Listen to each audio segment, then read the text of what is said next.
Hello everyone and welcome back to Let's Play Star Fox 2. In the last part we finished off normal mode and now it's time for us to go after hard mode. The reason we're playing every difficulty in this run is that these three difficulties are essentially the three paths from Star Fox 1 or 64. And right here during the intro, which we're going to be skipping part of because Pepper does the same intro bit on every difficulty. The biggest difference between normal and hard mode is the amount of stages you have to play as well as the time limit, on top of just generally the damage you take and enemy AI being a little bit better in some cases like the dogfights.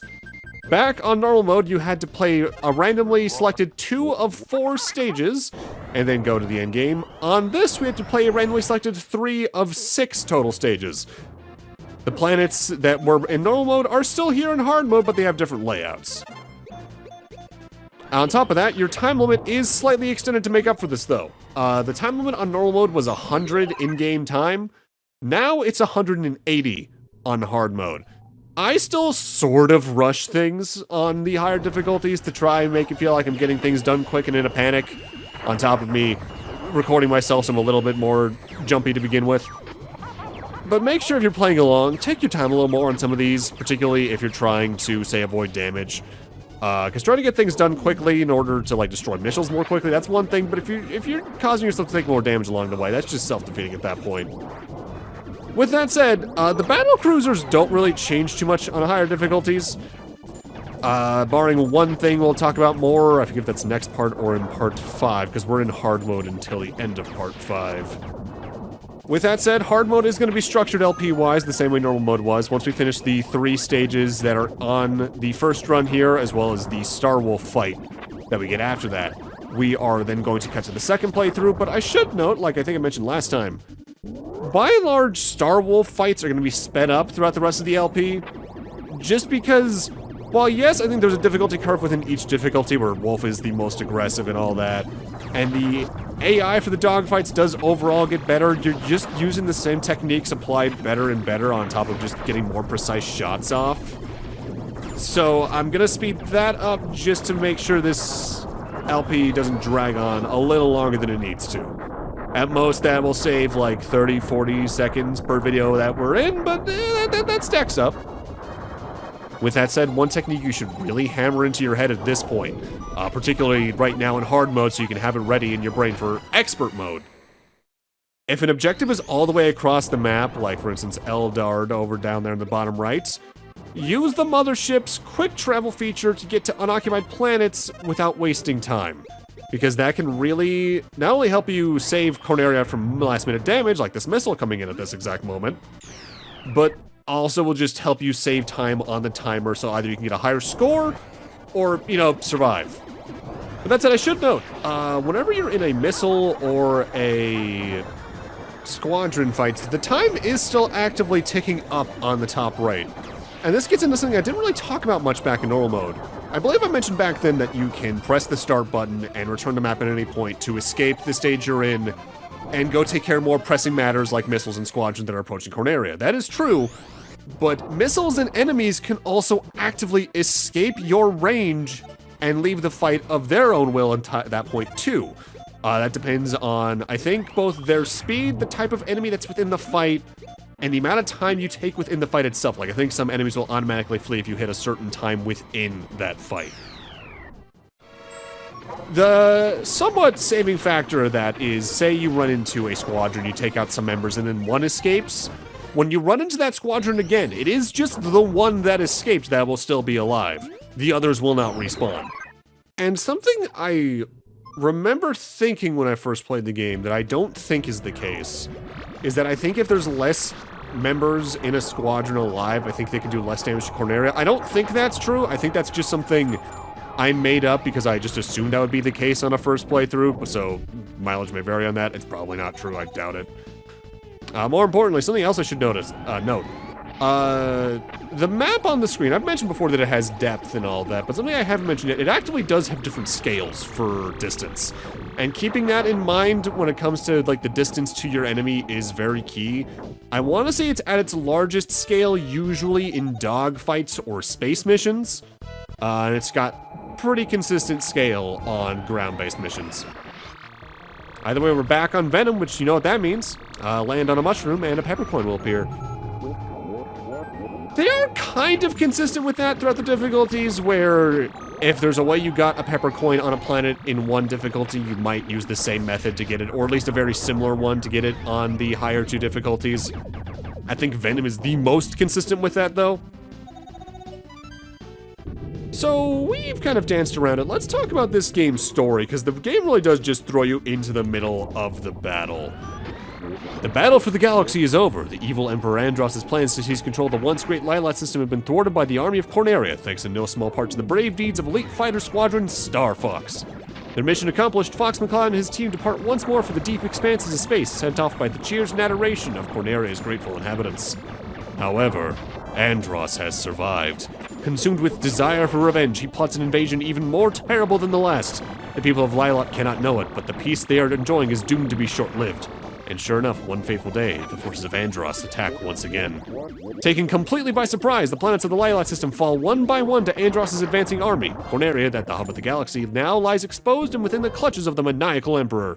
We've lost every outpost! The way things are going, we may struggle to hold Corneria! Musing on the grave state of affairs, General Pepper of the Cornerian army knows there is one last resort. Get me Star Fox! The galaxy needs their help! Star Fox is back, with upgraded R-Wing fighters and 2 new members drafted from the Cornerian army.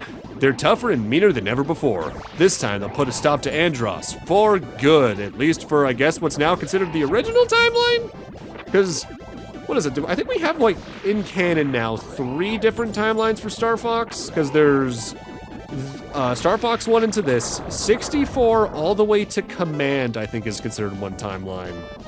And then Zero and Guard are in their own little corner over there.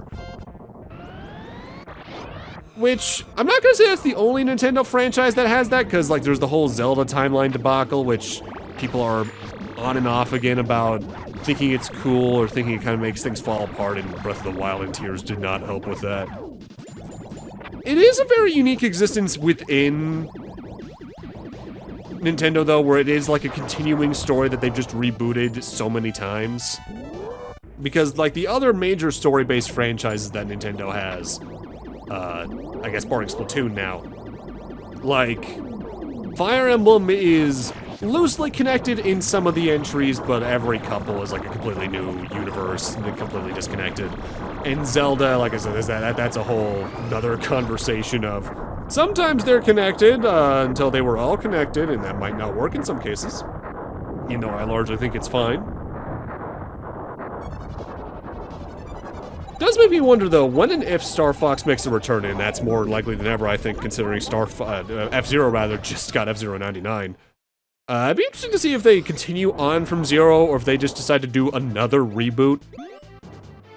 Now, something I should note, the story I just read, that's by and large not in the game on the whole, that's actively from the manual. But you might think, wait, this game was released digitally, essentially. There can't be a manual. They made one. They made a lot of art assets for the game. They made a cover for it and everything. There's even like box art on the NSO for it that uses it. And it's a really cool art style they got going on for it, but in the manual, they actually have a lot of cool info, like that story. They have character bios, which we'll read in a few moments, but very interestingly, they also have descriptions for the 3 types of R-Wings you can play as throughout the game on top of what they actually have going on. So let's look at that before we look at the characters, considering that's more actively relevant to the gameplay. For instance, the type of R-Wing that Fox and Falco pilot is the prototype R-Wing, a well-balanced all-rounder with reliable handling. Decently fast charge buster, 8 health is what it looks like, but I think actually each of those blips down to the bottom right counts for 2, so that's a total of 16. And it's decently fast, and its special item layout, which is the main reason I like using this, is the Smart Bomb. Slippy and Peppy use the Armored Arm-Ring, a craft with improved defensive capabilities that comes at the cost of reduced speed and slower power blaster charging. Its power blaster charge meter on the bottom right is about 1.5 times the size of the one we're currently using, so it charges slow. And it's about half the speed, I think, of Fox and Falco's, but it's got 10 blips of health, so about 20 health total. That's pretty good. On top of that, its special weapon is a heal, which can be pretty handy in some cases, especially if you manage to find that on certain other aircraft in the game. And the third and final type of R-Wing is the one that Miyu and Faye pilot. That's the Light R-Wing. This Swift craft boasts a speedy power blaster charging time, but is able to endure less damage than the other craft types. It charges its blaster in about half the time as Fox and Falco's. It is the fastest craft, about 1.5 times as fast as Fox and Falco's from memory, but it has only 3 columns of health, so I think that's 12 health total, which can be pretty risky on higher difficulties. I'd say the best way to look at Miyu and Faye is that they are the expert's choice, where they are fast and they can get the damage in pretty quick, but if you take too many hits, you're just out of there. They're a glass cannon. Their special weapon is the Super Shield, which can help with their health problems. They essentially, I forget if that restores your shield or if that's just a slight invulnerability or reduced damage period, because I seldom use them. But it's handy all the same. I ultimately prefer Fox and Falco, not because they're all-rounders, but because I just like having smart bombs from the get-go. Because again, you can find a lot of special weapons in the game from enemy drops or missile drops. But that's not guaranteed. Having 4 smart bombs off the bat at any point in time for taking care of missiles quickly, taking care of annoying enemy units, or even some mini-bosses, like against Starwolf, for instance, it's basically a guaranteed half their health gone in a single button press. It's really useful for that more than anything else, I find. Also, I do recommend taking advantage of what I think the game taught us back in part 1. On the world map, you can press select and swap which of your 2 pilots is your main pilot and which is your wingman.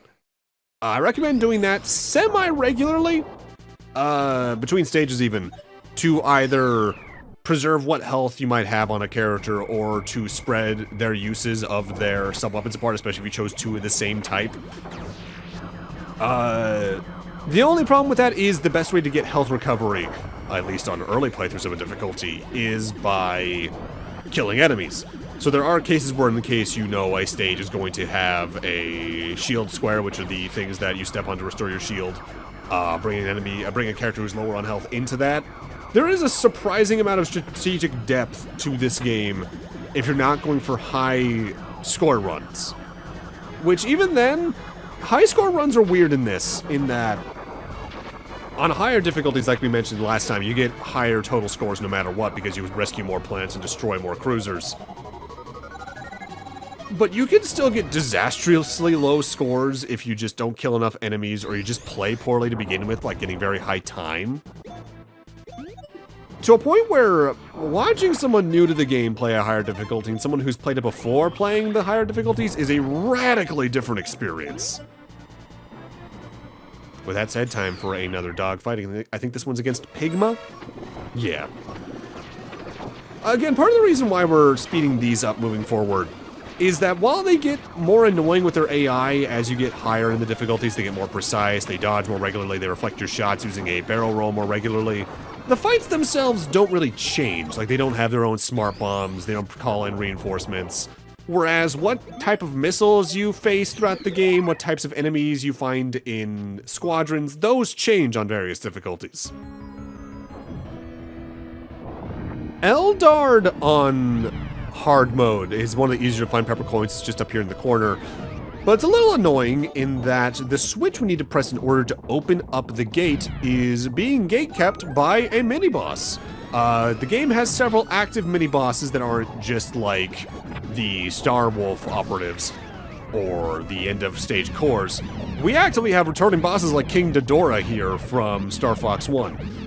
This thing isn't too annoying, it's just got a giant laser attack it can do while it's flying. I think it can try to peck at you while it's on the ground. The big problem with this, for one thing, unless you have twin blasters, this thing's got a lot of health, and also touching any mini-boss in this game is super punishing. They do a lot of contact damage, so stay the hell away from them and just try to circle strafe around them to the back like it's Mega Man Legends. There's only really one mini-boss that doesn't really work well on, and that's kind of intentional because that thing is meant to be a shield knight of sorts. It is interesting to see how many ways they try to revisit concepts from Star Fox 1 and actually evolve them in this game when it comes to bosses like this, though. Because a lot of the time, Star Fox, just because of what it became throughout the mid-2000s, its direct follow-ups seldom feel like sequels and iterations on the prior games. this is one of the few times that actually happened in the franchise, even if it didn't initially release. So you just get an interesting evolution from 1 to 2 because of that. Like, yeah, 1 to 64 is technically a nice iteration, but after that it's, what, Adventures, which has some cool ideas when it comes to the rare R-Wing mission, but that's about it. That game is mostly a completely different game to begin with. Assault works better in that regard, and it does feel like an expansion on 64, but the radically different stage structure and singular campaign means it's more of a different adventure type to begin with. And Command is a revisit of the strategy elements from this game, so that's not there at all. You're meant to press a switch to get rid of those laser beams, but I just decide to go right through them. Because I have the HP. Also, a little detail that's kind of neat. You don't get to see it too much in the game itself because you're usually behind the R-Wing. But whenever you go from any of the R-Wings to their walker form, from the flight form, like the nose shrinks down. And on the concept art, they actually show how that works. It's particularly with the main R-Wing type. The nose is telescopic. It actively, like, pushes in and out, and I think that's just a neat detail to have on the concept art to show how they planned the game on that level. On higher difficulties, they do try to make some core fights a little harder, like they either have more things that fire projectiles, sometimes they have targets you need to take out ahead of time. Admittedly, though, most of those aren't until very late hard mode, and even then only on certain stages in hard mode, and mostly reserved for expert mode. Which is kind of a shame, because in some regards, and I'll get more into this when we get towards expert mode itself, but if you're playing the game casually because you just want to check it out, I honestly recommend you stop playing after you finish hard mode 100%. Because expert mode, especially if you're trying to do it fast, has problems. It's kind of like Path 3 in Star Fox 1 in that regard. Like, there's some cool ideas there, but it's just not as fun to play as Path 1 and 2.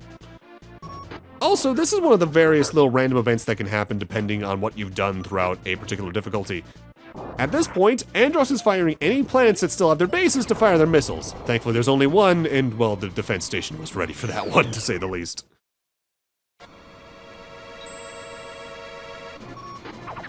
My name's Algie, and I'll own you. Come on.